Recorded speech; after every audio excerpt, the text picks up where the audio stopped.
supaya jadi arsip. Kemudian share.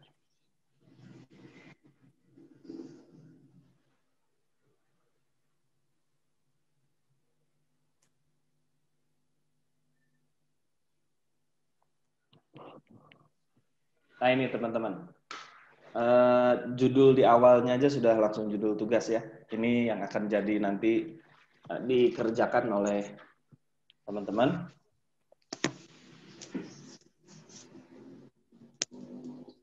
Jadi materi hari ini adalah tentang media sederhana. Di awal-awal dulu kan klasifikasinya ya, sesuai dengan klasifikasinya, salah satu klasifikasi media adalah media sederhana. Nah, hari ini kita akan mencoba sedikit membahas lebih jauh terkait dengan media sederhana. Di kondisi normal di tahun yang lalu, materi media sederhana ini tugasnya ada dua. Yang tugas pertama itu adalah workshop, membuat media sederhana yang kemudian dipamerkan di kelas masing-masing. Yang kedua adalah tugas kunjungan ke museum. Jadi hanya di pertemuan sekarang tidak mungkin saya memberikan tugas kunjungan ke museum karena teman-teman tidak bisa masuk ke museum ya, karena museumnya ditutup. Nah, maka tugasnya berubah menjadi tugas tutorial media sederhana. Saya lihat ada salah satu mata kuliah lain di antara teman-teman yang kemudian ada aktivitasnya adalah membuat media sederhana. Itu sangat baik sekali. Tapi media sederhana dalam konteks jenisnya apa sih sebetulnya media sederhana yang kemarin sudah teman-teman buat dalam mata kuliah lain? Nanti kita akan bahas. Mudah-mudahan ada yang pas mengena gitu ya. Oke, kita akan mulai. Apa sih sebetulnya media sederhana itu? Nah, ini dia. Media sederhana adalah pada dasarnya media yang memiliki simbol yang sederhana. Dalam konteks lain sebetulnya media sederhana ini condongnya masuk ke area media grafis. Karena dia punya ya terlihat lah ya, terlihat dan kemudian bisa diraba ya perbedaannya. Sehingga definisi yang lebih luasnya bisa disampaikan bahwa media pembelajaran yang tidak berbasis teknologi yang kompleks. Dan proses pembuatan dan penggunaannya tidak memerlukan banyak sumber daya. Contoh yang media atau teknologi yang kompleks itu ya salah satunya adalah PowerPoint. PowerPoint atau slideshow saat ini ya termasuk dalam media yang kompleks karena menggunakan teknologi yang tidak simpel ya. Juga penggunaannya, pembuatan dan penggunaannya memerlukan sumber daya lain yang banyak. Artinya misal PowerPoint itu ketika ditayangkan paling tidak dia butuh komputer. Kalau ditayangkannya di kelas berarti butuh komputer dan butuh proyektor. Nah itu menjadikan PowerPoint tidak menjadi media sederhana. Kemudian media video, setidaknya butuh media tayangnya, entah itu laptop, entah itu komputer, atau media yang lain ya. Kemudian juga media audio juga sama, butuh speaker, butuh playernya, dan lain sebagainya. Nah ini yang menjadikan bahwa media-media tersebut tidak bisa disebut sebagai media sederhana. Berbeda dengan contoh misalkan contoh seperti beberapa alat peraga di laboratorium IPA. Ada torso, teman-teman kan tahu torso ya? Torso itu semacam rangka tulang belulang ya, atau ada beberapa mock-up ini organ-organ tubuh gitu ya. Ada yang bisa jantungnya dicopot dan lain sebagainya. Nah, penggunaan media-media sederhana itu kan sebetulnya tidak membutuhkan listrik, tidak membutuhkan alat elektronik, tidak membutuhkan alat proyeksi, sehingga ya untuk dipakai ya langsung dipakai, diperlihatkan, digunakan. Itu mengapa media-media tersebut nanti menjadi media sederhana. Walaupun memang pada dasarnya media sederhana ini adalah media yang sifatnya berada pada zona abu-abu ya, antara media pembelajaran dengan dengan teaching aids. Kan di awal saya sampaikan bahwa media pembelajaran itu sama sekali tidak sama dengan teaching aids atau dengan alat bantu mengajar, atau dalam kata lain dengan alat peraga. Tetapi dalam konteks media sederhana ini ada banyak sekali alat peraga, ada banyak sekali teaching aids yang kemudian dia masuk konteksnya ke dalam kategori media sederhana. Maka media sederhana ini bisa juga disebut sebagai media yang berada di zona abu-abu. Dia ini sebagian ada yang masuk kategori teaching aids, sebagian lain ada yang masuk kategori media pembelajaran. Tapi sah semuanya disebut sebagai media sederhana. Baik, kita lanjut. Nah, jenis-jenis media sederhana. Media sederhana ini ada banyak sekali jenisnya. Saya hanya akan menyampaikan beberapa di antara yang paling populer. Yang pertama adalah media sederhana grafis, media grafis sederhana. Media grafis sederhana ini ada tanda asteriknya. Artinya media ini atau media grafis sederhana ini tidak semuanya tergolong pada media sederhana, ada juga beberapa yang tidak. Jadi media grafis yang tergolong pada media sederhana itu adalah media yang dicetak biasanya, atau media yang dirangkai, ya, yang tercetak, media yang dirangkai dan kemudian digunakan secara fisikal, tidak membutuhkan layar laptop, tidak membutuhkan layar smartphone dan lain sebagainya. Kemudian nanti jenis-jenisnya akan kita sampaikan, ada banyak sekali. Yang kedua ada media realia. Ada yang bisa menebak nggak media realia itu seperti apa? Atau ada yang pernah baca tentang media realia? Apa sebetulnya media realia? Ada yang pernah dengar nggak media realia? Belum, Pak. Belum? Belum, Pak. Oke. Media realia itu seperti namanya adalah media yang real. Media aslinya. Contoh, kalau misalkan teman-teman nanti di sekolah akan mengajarkan tentang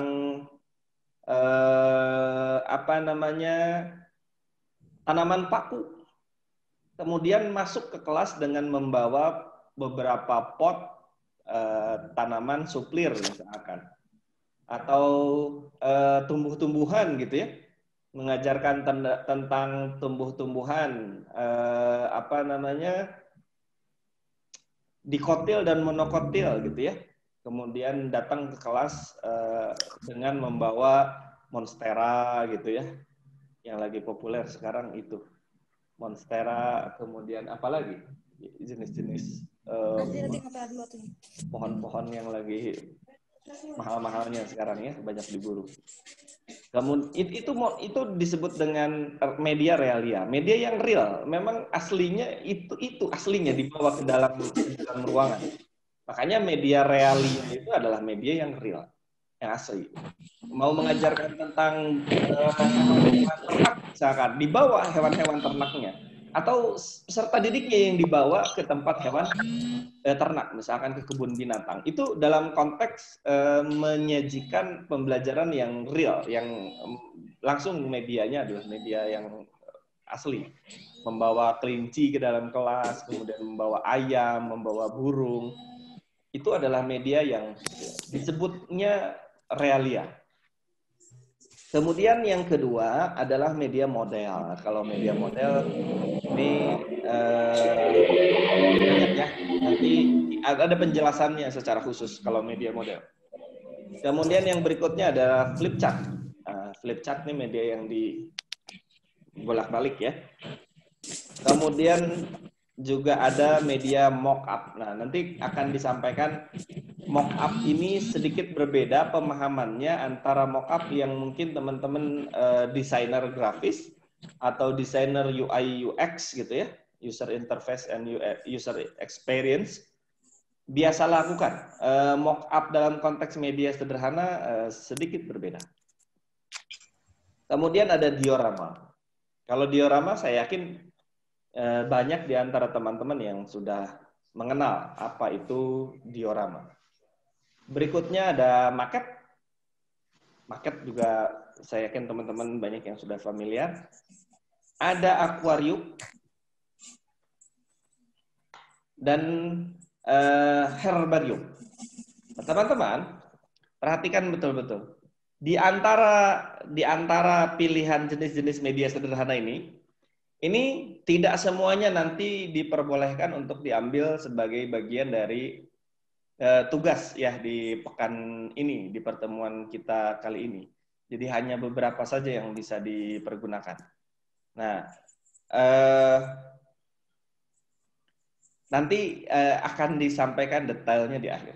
Kenapa hanya ini? Karena yang satu laginya adalah dan lain-lain. Oh, banyak sekali jenis media-media sederhana yang lain yang tidak bisa secara spesifik ya, tapi yang paling banyak digunakan diantaranya adalah ini. Kita lanjut. Yang pertama, ini media grafis sederhana. Media grafis sederhana ini adalah media yang orientasinya pada komponen grafis, namun tidak melibatkan penggunaan teknologi yang kompleks. Yang pertama ada flashcard. Contohnya yang pertama adalah flashcard. Teman-teman kan mengenal ya, flashcard itu sebagai kartu baca biasanya. Mengenalkan, tapi tidak semuanya sebagai kartu baca. Ada juga misalkan flashcard unsur kimia itu bisa dibuat flashcardnya, tapi kan tidak untuk di pembelajaran SD karena kimia tidak masuk di secara umum ya, tidak masuk di secara khusus secara khusus tidak masuk dalam konteks pembelajaran di SD. Jadi media grafis sederhana flashcard ini sederhana, yang tidak pakai di print dulu. Jadi bisa saja bikinnya dari potongan-potongan karton yang kemudian ditempel-tempel objeknya, keterangannya dan lain sebagainya. Khasnya flashcard itu dia terdiri dari dua sisi. Jadi satu kartu yang terdiri dari dua sisi. Sisi depan sebagai simbol yang memberikan tautan terkait dengan apa yang akan diajarkan. Sisi belakang biasanya berupa keterangan, baik itu keterangan gambar maupun keterangan tulisan. Contoh misalkan yang ada di gambar ini ya, yang ada di gambar. Ini A. Ini gambarnya karena bahasa Inggris ini. Gambarnya adalah angel. Kalau di bahasa Indonesia huruf A itu biasanya apa? Apel. Apel ya, apel. Oke, huruf A biasanya apel. Huruf B biasanya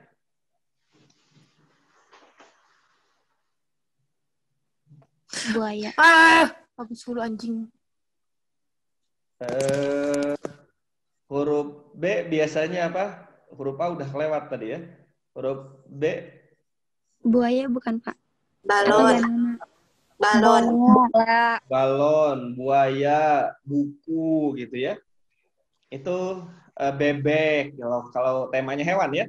Kalau A-nya hewan misalkan. Apa ini tebak-tebakan sekaligus tebak-tebakan ya. Hewan apa yang dimulai dari huruf A? Banyak banget. Ayam. Anjing. Terus jangan ngegas ya. Angsa. Terus hampir semua hewan mulainya dari A.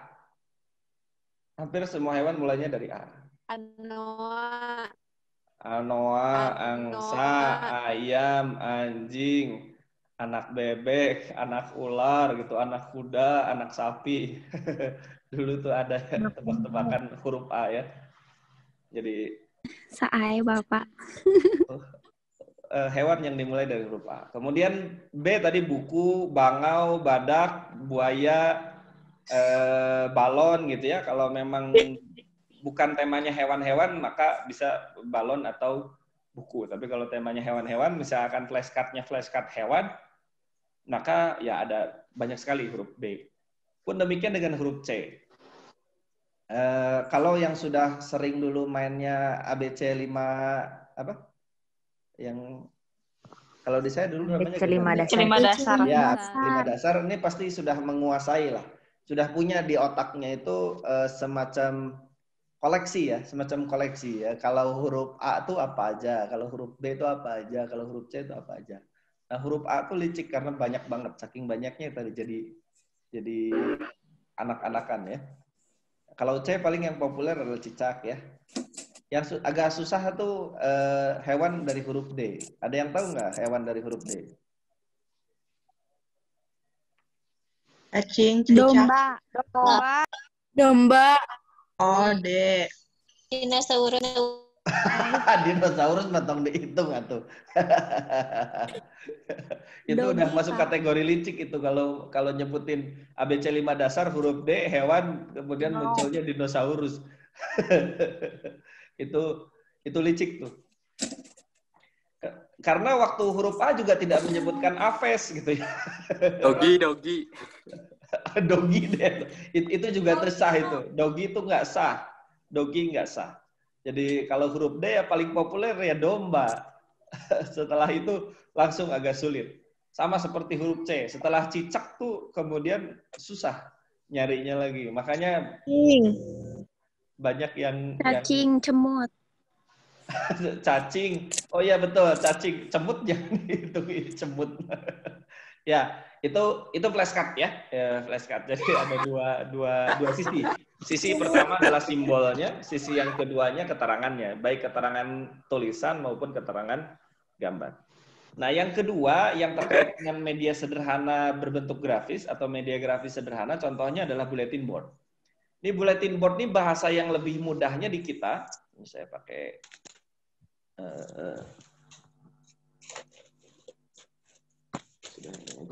yang kedua ini adalah bulletin board. Nah, bulletin board ini apa namanya?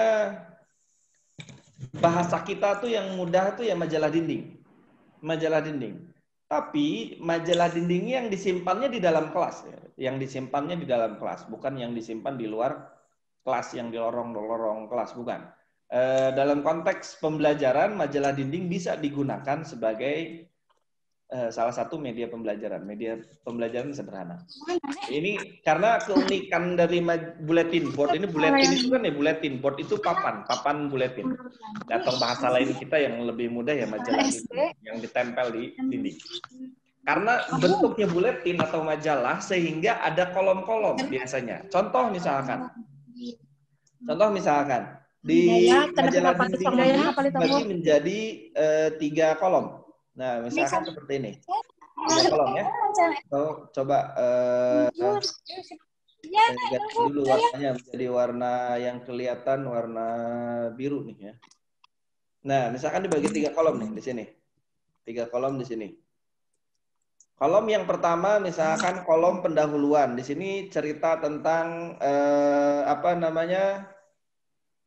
cerita tentang kenapa kita harus belajar tentang jenis-jenis pekerjaan misalkan ya, kalau bahwa ada banyak sekali jenis-jenis pekerjaan. Nah, kemudian yang kedua ini inti gitu ya.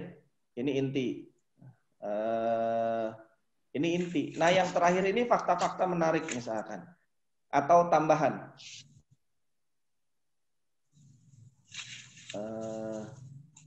Tambahan ya. Kalau misalkan di dokter itu ada fakta menarik apa tentang dokter, misalkan ternyata dokter tuh kuliahnya lebih lama daripada profesi lainnya. Kalau misalkan untuk jadi masinis itu ada sekolah khususnya misalkan, kan biasanya itu ya. Untuk jadi tentara itu masuk jadi tentara itu tesnya banyak sekali gitu. Kan kalau untuk jadi dokter tesnya sama cuma sekali, tapi sekolahnya lebih panjang karena setelah lulus S1, kan itu harus nambah 2 tahun lagi untuk internship dan kemudian ada ujian apa ya namanya ya? Semacam ujian kompetensi gitu lah, ujian profesi begitu. Jadi sebetulnya untuk jadi dokter dipanggil jadi DR itu lebih lama. Nah, gitu misalkan ya. Kalau misalkan ini adalah bulletin board tentang jenis-jenis pekerjaan. Kelebihan lain dari bulletin board itu adalah isinya bisa berganti-ganti. isinya bisa berganti-ganti secara periodik. Misalkan setiap minggu atau bahkan setiap hari, setiap bulan, ya jangan setiap tahun juga ya. Bosan juga kalau bulletin boardnya setahun sekali. Jadi bulletin board ini isinya bisa berganti-ganti. Nah, kelebihannya dia punya kolom-kolom tertentu. Kolom-kolomnya apa saja sebetulnya itu akan terserah kepada si pengajar ya, guru sebagai pengajar, sebagai pengembang media, itu terserah. Kemudian yang berikutnya ada papan flanel atau flanel interactive board. Kenapa disebut flanel interactive board? Disebut flanel karena bahannya menggunakan flanel. Ini apa namanya? Nah, ini karena supaya kelihatan, ini karena ya di papan flanel ini atau di flanel interactive board ini bahannya menggunakan flanel ya, kain flanel. Teman-teman kenal lah dengan kain flanel. Dan memang kecenderungannya yang menggunakan adalah anak-anak kecil ya. Kalau di sekolah dasar mungkin di kelas bawah. Nah, ini salah satu yang jarang sekali papan flanel ini digunakan selain di SD dan di pra sekolah ya, atau di TK atau di PAUD. Flanel board, flanel interactive board atau flanel interactive board. Kenapa interaktif ya? Karena ceritanya bisa saja bermacam-macam. Mengasah intuisi dan imajinasi peserta didik biasanya. Guru hanya mendampingi saja. Walaupun memang ada beberapa papan flanel itu yang bersifat ini apa namanya? Yang bersifat terstruktur ya, ada alurnya dan lain sebagainya. Dan kemudian ada banyak jenis grafis sederhana yang lainnya. Kemudian berikutnya ada media model. Nah, ini media model nih media yang cukup populer ya, salah satu bentuk media yang paling populer. Secara definitif bisa disebut media model ini sebagai benda tiruan dalam wujud 3 dimensi yang merupakan representasi atau pengganti dari benda yang sesungguhnya. Jadi, karena itu kuncinya. Yang pertama kuncinya adalah berbentuk 3 dimensi. Karena untuk jadi model itu ya harus 3 dimensi. Kalau hanya 2 dimensi, nantinya bukan jadi model, tapi jadi ilustrasi. Jadi harus 3 dimensi. Yang merupakan representasi atau pengganti. Jadi model tuh semirip mungkin dengan yang aslinya. Contohnya ini, mobil-mobilan ini. Model alat transportasi. Berarti nanti ada apa lagi selain mobil? Ada pesawat ya. Ada kapal laut misalkan. Atau ada perahu. Ada beca, ada sepeda motor, ada bromtom gitu ya. Dan lain-lain. Itu model-model alat transportasi. Bisa dibeli di Borma, harganya sekitar berapa? 70 ribuan kayaknya kalau alat transportasi rada mahal. Yang bagus. Yang agak murah tuh model flora dan fauna. Ini kalau di Borma nih bisa dibeli 40 ribu tuh ada. Isinya udah macam-macam tuh. Ada harimau, ada apa namanya? Ada harimau, ada badak, ada gajah gitu. Ada banyak sekali bentuknya. Ada banyak sekali bentuknya. Apa model tuh yang semacam itu saja? Oh tidak, ada juga model bangun ruang ya. Kalau di pembelajaran matematika tuh untuk mengenalkan kubus, prisma, tabung, kerucut dan lain sebagainya itu menggunakan model namanya. Model bangun ruang. Dan model-model yang lainnya yang dalam konteks kaitan ini memperlihatkan bentuk aslinya. Contoh misalkan model alat transportasinya menggunakan origami misalkan. Itu bisa, sah. Itu sah. Menggunakan Lego bisa, Pak? Oh, bisa. Menggunakan Lego bisa. Membuat model ya menggunakan Lego. Misalkan model menceritakan tentang tempat beribadah agama-agama. Nah, kemudian membuat model-modelnya. Ada yang dibuat model masjid, ada yang membuat model gereja, pura, dan lain sebagainya. Itu bisa. Itu bisa, membuat model. Membuat model. Atau dengan menggunakan tanah liat, clay misalkan, atau clay ya, membuat tanah liat atau dengan menggunakan clay, misalkan membuat model-model bangunan-bangunan bersejarah atau bangunan-bangunan Seven Wonder atau 7 keajaiban dunia menggunakan clay. Itu bisa menggunakan tanah dan atau hewan-hewan juga sebetulnya bisa menggunakan clay. Ya, itu model. Yang penting bentuknya 3 dimensi dan kemudian itu menjadi representasi atau pengganti dari benda yang sesungguhnya. Kita lanjut ke slide berikutnya. Yang berikutnya adalah flip chart. Flip chart ini sebetulnya masuk ke dalam kategori media grafis sederhana. Akan tetapi flip chart ini kemudian memiliki kekhasan tersendiri,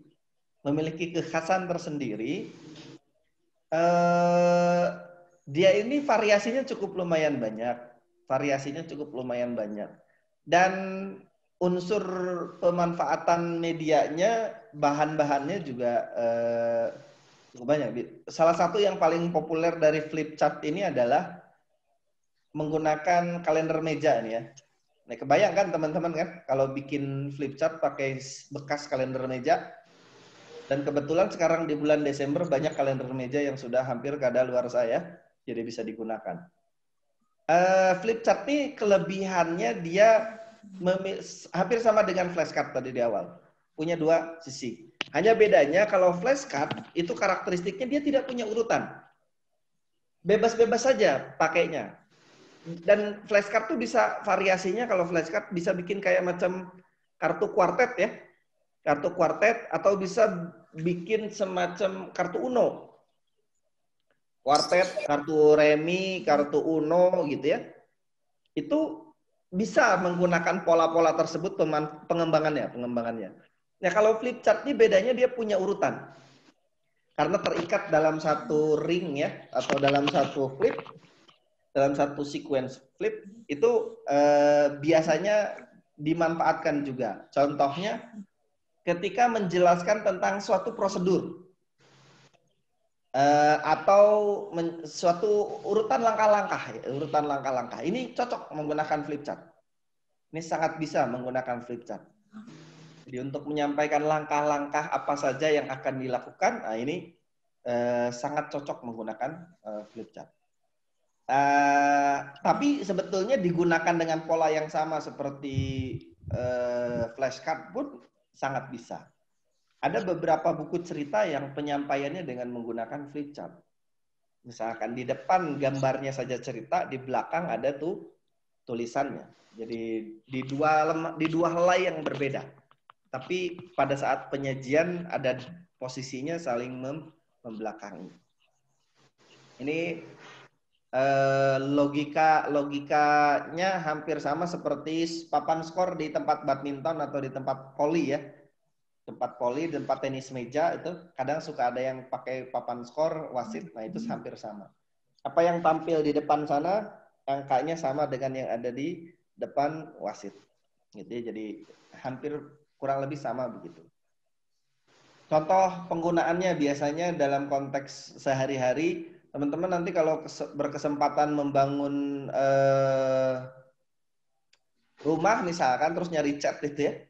Cat itu biasanya disajikan variasi warnanya dalam bentuk, ada yang bentuk poster, ada yang dalam bentuk flip chart. Buka. Mau yang seperti apa, Pak? Mau seperti apa, Bu? Nah, ini. Jadi ini flip chart. Kemudian yang berikutnya ada mock up. Nah, mock up ini adalah model, pada dasarnya model. Tetapi mock up ini kelebihannya dia menyajikan lapisan,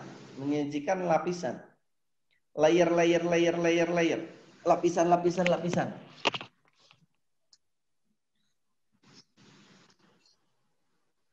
Oke. Contoh yang paling umum ya ini struktur bumi. Cara buatnya gampang sekali. Struktur lapisan bumi ini yang paling mudah ya tentunya beli bola plastik dibagi dua, beli styrofoam satu atau cari styrofoam bekas gitu ya.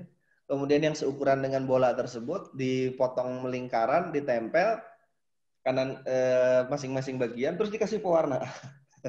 Kasih warna, tinggal kasih label tulisan. Ini inti bumi, ini mantel bumi, ini inti luar, ini sampai kerak bumi. Atau terkait dengan lapisan atmosfer ya, dari mulai ya sampai apa, saya nggak hafal urutannya, stratosfer, ionosfer, yang semacam begitu, itu bisa. Atau sebetulnya ada banyak lagi yang lain. Saya dulu waktu S1 kuliah ada di prodi saya satu mata kuliah namanya media sederhana. Jadi dulu satu mata kuliah. Topik kita ini dulu satu mata kuliah. Dan tugas akhirnya bikin media sederhana. Tugas akhirnya bikin media sederhana. Harus yang bagus, karena kalau tidak bagus, nilainya pasti jelek. Nah, saya itu kebetulan buatnya buat mock-up. Dulu bikin mock-up. Mock-up yang saya buat dulu adalah ini, mock-up komponen baterai. Dan pola yang saya buat sedikit berbeda, tidak mainstream ya. Kalau mainstream itu dibagi dua kemudian diperlihatkan. Yang saya buat tidak. Mock-up yang saya buat bisa dicopot satu-satu komponennya. Ini seng pembungkusnya, ini kemudian selimut karbonnya, dan ini sama batang, sampai ke batang karbonnya. Sampai ke batang karbonnya. Dan kemudian di selimutnya saya cat jadi warna putih biru gitu ya. Dengan garis merah di tengah-tengah ditulisin ABG sebagai mereknya. Ada tanda apa? Tanda petirnya ya, tanda halilintarnya. Itu dulu yang saya buat. Jadi mock up tuh bisa macam-macam. Yang pernah dibuat oleh mahasiswa yang juga sebetulnya bagus, yang saya pernah lihat salah satunya adalah mock up tentang lapisan gigi. Mock up tentang lapisan gigi, bagus tuh sajiannya, pernah saya lihat. Jadi yang dia buat satu gigi utuh, tapi kemudian ada ininya, satu gigi utuh menempel dengan gusinya. Satu gigi utuh menempel dengan gusinya. Tapi kemudian irisannya itu ya seperti inilah, tidak habis. Hanya sebagian saja. Hanya sebagian saja, dan kemudian diperlihatkan dari mahkota sampai ke bagian dalamnya. Itu bisa dibuat. Ya disesuaikan dengan kebutuhan penyampaian informasi pada audiensnya ya. Tapi mock-up kurang lebih seperti itu. Yang berikutnya adalah diorama. Diorama ini adalah gambaran kejadian. Jadi bisa diorama itu kan teman-teman, kalau yang sudah pernah ke museum, hampir dipastikan semua museum tuh punya diorama. Termasuk di Museum Pendidikan Nasional yang ada di Ledeng ya, yang ada di UPI Bumsil, itu punya banyak sekali diorama. Banyak sekali diorama. Salah satunya diorama yang nomor 2, diorama ragam permainan tradisional. Jadi diorama itu bukan hanya menyajikan satu kejadian saja. Kalau yang nomor 1 kejadian atau peristiwa, ya, menggambarkan peristiwa dalam bentuk ilustrasi 3 dimensi dan seterusnya. Sedangkan diorama bisa juga menyajikan terkait dengan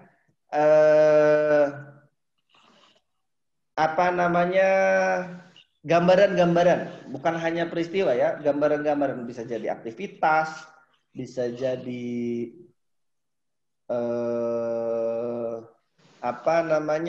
suatu variasi gitu ya. Misalkan diorama rumah sehat, ya, diperlihatkan rumah sehat ya. Rumah sehat itu seperti apa, komponen yang harus ada dalam setiap rumah seperti apa.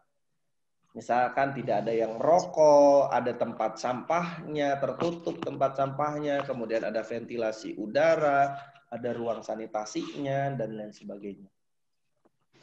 Ini dibuat dengan konteks tiga dimensi ya. Kalau diorama tuh konteksnya harus 3 dimensi.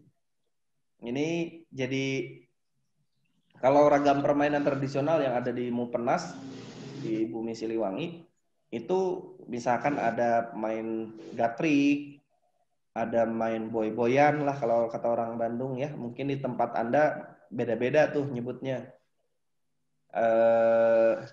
Ada yang main gobak sodor. Gobak sodor tuh benteng-bentengan, terus apalagi lah macam-macam namanya beda-beda. Jadi itu bisa disajikan dalam bentuk diorama. Dan diorama yang paling sederhana adalah menggunakan sticky man. Ada yang tahu sticky man, teman-teman? Tidak, Pak. Sticky man. Nggak tahu, Pak. Sticky man tuh manusia beating, kata orang Sunda mah. Manusia beating ya, manusia stick, manusia tongkat. Sticky man. Yang pembuatannya menggunakan korek api kayu ya. Dibikin seperti orang, tempel pakai lem, tempel pakai lem. Itu sticky man. Sah bikin diorama pakai sticky man ya. Walaupun pasti tidak mungkin menggambar ada mukanya. Tapi akan kelihatan lah. Kelihatan, yang penting peristiwanya kelihatan. Misalkan peristiwa jatuhnya peristiwa proklamasi gitu ya, digambarkan pakai sticky man. Yang ini Bung Karno, yang ini Bung Hatta.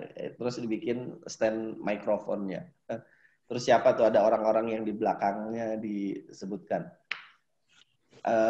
Itu bisa tuh mungkin.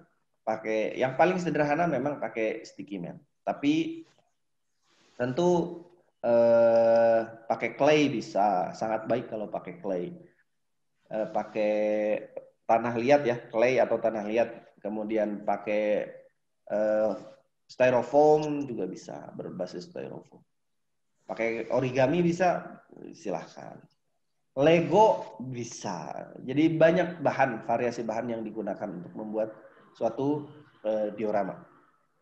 Ini kenapa selalu ada tugas ketika materinya media sederhana tuh dulu, tugasnya itu adalah berkunjung ke museum, karena museum tuh dioramanya biasanya bervariasi dan bagus-bagus. Yang di Jakarta bisa ke Museum Fathahillah, walaupun saya belum pernah ya ke Museum Kota Tua tuh. Kemudian atau bisa ke Museum Nasional di Monas, di bawahnya Tugu Monas itu ada museumnya. Nah, kalau ke situ saya pernah, dan di sana juga ada dioramanya. Kemudian kalau di Bandung ya berserak-serak lah. Museum Geologi ada diorama, di Museum Sri Baduga ada diorama, Museum Mandala Wangsa Ciliwangi ada diorama, Museum Gedung Sate aja kayaknya tuh yang nggak ada dioramanya. Jadi banyak sekali. Museum KAA ada dioramanya. Museum KAA kalau nggak salah ada juga dioramanya. Jadi diorama tuh hampir yang bagus-bagus tuh ada di museum. Termasuk di Mupenas ada diorama. Kemudian yang berikutnya ada maket. Nah, ini maket ini perbedaannya dengan diorama. Maket ini cenderung memperlihatkan suatu wilayah, suatu kawasan. Contoh, ya bisa juga rancangan struktur interior eksterior. Tapi umumnya berupa site ya, berupa kawasan luas, berupa suatu kawasan luas. Contoh, maket Bandung Lautan Api dan maket aliran letusan gunung berapi. Ini harusnya gunung berapi. Di mana kira-kira bisa ditemukan maket Bandung Lautan Api dan maket aliran letusan gunung berapi? Ada yang pernah menemukan nggak? Ini kalau yang pernah jalan-jalan ke museum di Kota Bandung atau ke beberapa tempat ya di Kota Bandung. Bandung Planning Gallery. Bandung Planning Gallery. Saya belum pernah tuh ke situ. Yang di Taman Kota ya. Yang di Taman Balai Kota ya. Saya belum pernah tuh ke situ. Saya pernahnya ke kolam-kolamnya aja yang di depan. Sebelum ada Bandung Planning Gallery itu juga. Setelah ada Bandung Planning Gallery belum pernah main lagi ke Taman Kota kayaknya. Mainnya ya di situ aja, di taman badaknya atau di taman itu ya harusnya sih ada. Kalau Bandung Planning Gallery harusnya ada. Di mana lagi kira-kira menemukan maket ini? Yang ini ya, yang ini Bandung Lautan Api dan aliran letusan gunung berapi. Di Bandung tuh ada maket ini, tapi di mana ini bisa ditemukan? Ada yang tahu nggak? Ada yang pernah nemuin nggak? Di mana maket Bandung Lautan Api?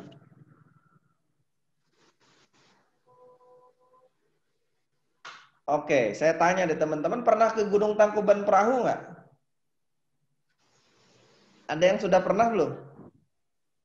Mesti pernah lah. Pernah lah, karena teman-teman 2018 kan banyak sekali orang Bandungnya. Jangan jadi ini apa namanya ironis ya. Kayak teman saya tuh dulu punya teman orang Padalarang. Setiap hari dia keluar rumah tuh dari Padalarang pemandangannya adalah Gunung Tangkuban Perahu.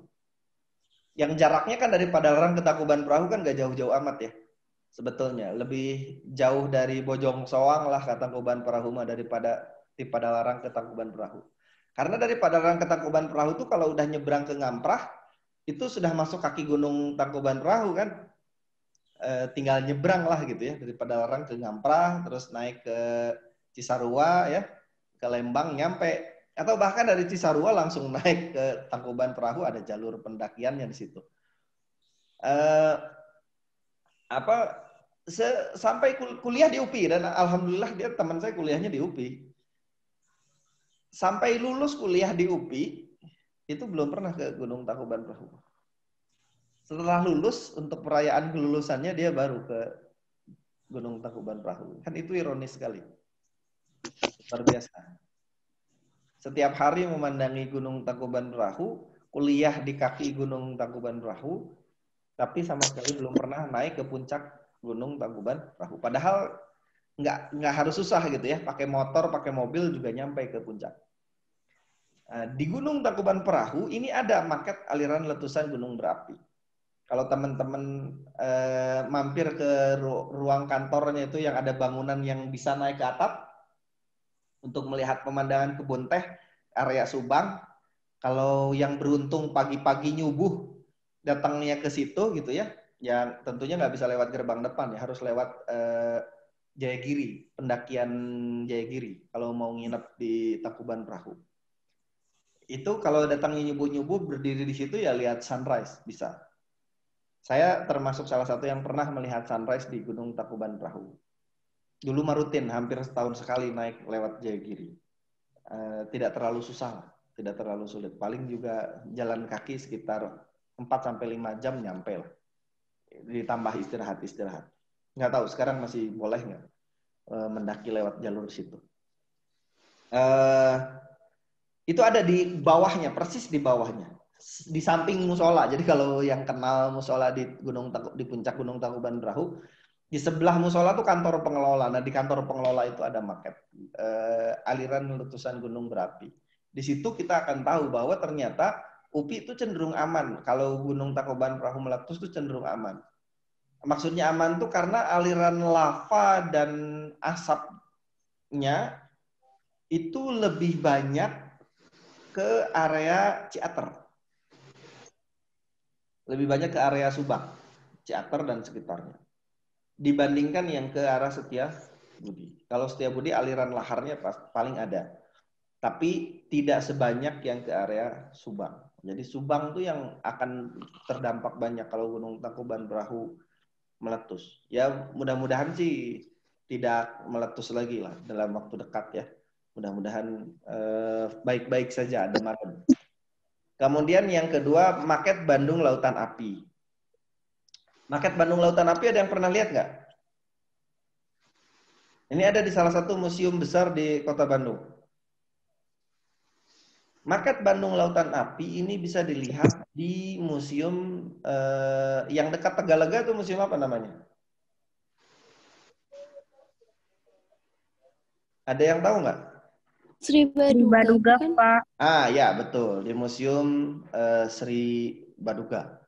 Di Museum Sri Baduga. Ini teman-teman PGSD yang ada di Cibiru, karena dekat dengan Kota Bandung, kalau punya waktu hari libur, baik yang orang Bandung, yang orang kabupaten maupun yang luar Bandung gitu ya, kalau punya kesempatan untuk jalan-jalan ke Kota Bandung, disempatkan sedikit waktunya untuk mampir ke museum-museum.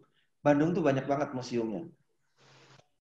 Saya dengan istri dulu pernah sampai bikin wisata museum. Kita ke geologi, kita ke Sri Baduga, kita ke kemana lagi ya dulu ya? Ya ke beberapa museum yang ada di Kota Bandung. Banyak banget. Sri Baduga, geologi itu yang paling besar ya. KAA, walaupun nggak begitu ramai ya, Museum KAA, cuma sedikit yang bisa dilihatnya. Memang untuk orang dewasa sih kalau KAA, karena banyak foto-foto dan tulisan. Kemudian ada Museum Gedung Sate yang termasuk yang baru, kemudian ada Museum Kereta Api, saya belum pernah, tapi ke Museum Kereta Api katanya sih ada di Bandung, di daerah Viadeg. Tapi saya belum pernah ke museumnya. Ya itu banyak sekali. Jadi banyak sekali. Diupayakan pernah ke beberapa. Mandala Wangsit Siliwangi, termasuk museum kecil tapi lumayan tuh. Mandala Wangsit Siliwangi itu di Jalan Lembong ya kalau saya nggak salah. Jalan Lembong dekat patung sepak bola. Dari Merdeka lurus dari Balai Kota tinggal sedikit lah situ. Jadi mainlah sekali-kali ke museum karena museum tuh bagus sekali untuk sebagai setidaknya kita bisa selain nilai historikalnya juga kita bisa melihat model-model alat peraga, model-model apa namanya bentuk-bentuk ini ya, bentuk-bentuk media sederhana.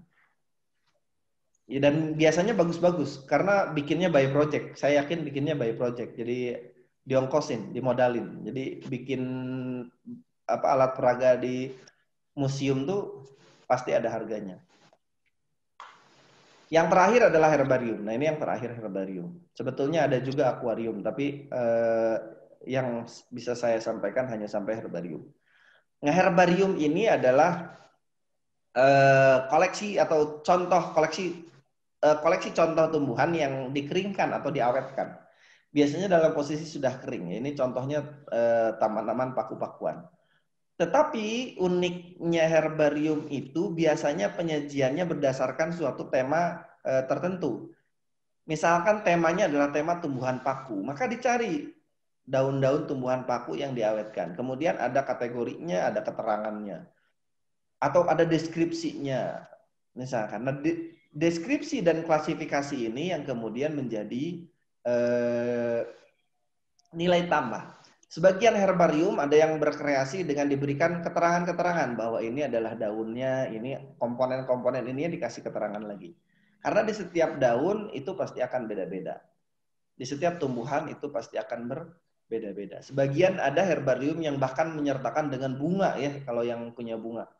Kalau cemara mah nggak mungkin di herbarium kan bunganya karena tebal sekali. Bijinya ya, biji cemaranya itu kan nggak mungkin karena tebal. Sebagian ada yang mencantumkan, baik itu biji maupun bunganya.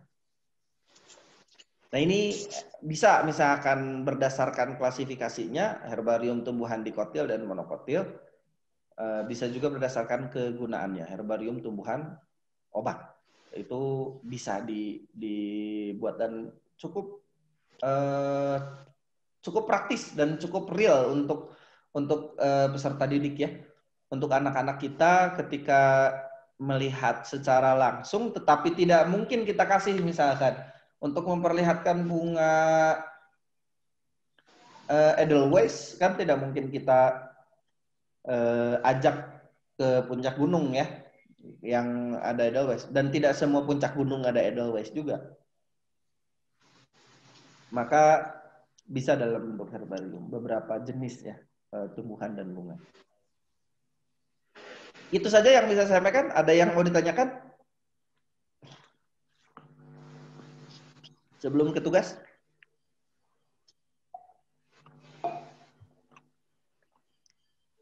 Oke, kalau misalkan tidak ada, kita langsung ke tugas saja. Sesuai dengan judulnya,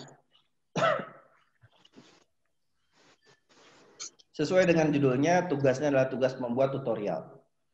Setiap kelompok mengembangkan salah satu jenis media sederhana, tentunya dengan GBPM-nya. Pilih yang paling sederhana, yang paling kelompok bisa buat. Jadi jangan cuma cari yang paling bagus, tapi nanti nggak bisa bikinnya. Cari yang paling bisa dibikin oleh kelompok. Kan kelompok itu kan ada 3, ada 2. Nah, yang bisa bekerja sama, silahkan buat yang mana. Mungkin nanti pengerjaannya bisa jadi hanya di salah satu orang, tetapi kan proses pembagian tugasnya kan bisa saja tidak.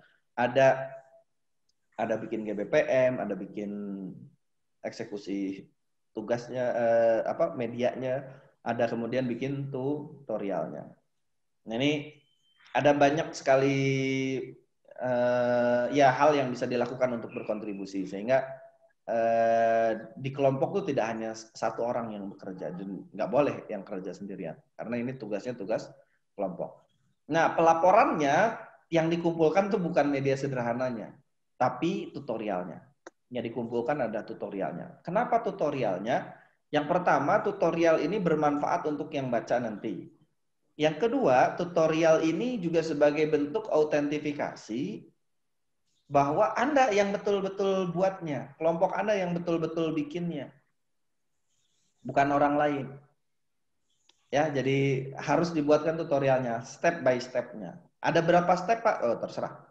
Semakin banyak step-nya tentunya akan semakin bagus. Tapi jangan terlalu banyak juga. Karena yang saya minta adalah medianya media sederhana.